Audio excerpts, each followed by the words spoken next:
ভিডিওটা পুরো সম্পূর্ণ একটু আলাদা রকম হতে চলেছে, তো সবার কাছে রিকোয়েস্ট রইলো ভিডিওটা একটু প্লিজ দেখো তোমরা। তো তোমাদের সঙ্গে একটা পরিচয় করাতে চলেছি আমার এক দিদির সঙ্গে। হ্যাঁ, আসো এখানে আসো। তো এই যে এই দিদিটাকে দেখতে পাচ্ছ, এটা হচ্ছে আমার বড়দি, মানে আমার বড় পিসির বড় মেয়ে। এই দিদিটা 30 বছর ধরে নিখোঁজ ছিল, নিখোঁজ মানে খোঁজ পাওয়া যাচ্ছিল না কোনো। সবাই ভেবেছি আমরা যে দিদি হয়তো আর বেঁচে নেই 30 বছর ধরে।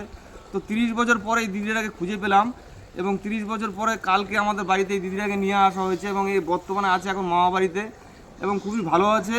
তো আমরাও চাই যে দিদিটা সবসময় ভালো থাকুক, এবং ভগবানের কাছে প্রার্থনা করি যাতে দিদি যতদিন বেঁচে থাকে জানি সুস্থ থাকে এবং সবার সঙ্গে হাসি মজা করে আনন্দ করে থাকে।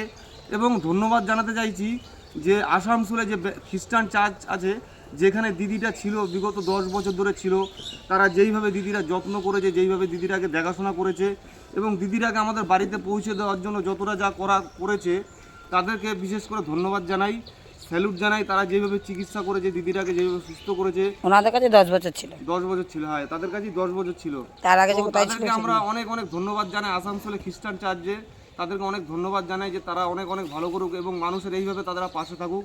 তো এই দিদিরা আমাদের 30 বছর পরে আজকে আমরা ফেরত পেয়েছি, এবং আমাদের মন আজকে খুবই আনন্দ এবং গর্ব ভরে যাচ্ছে।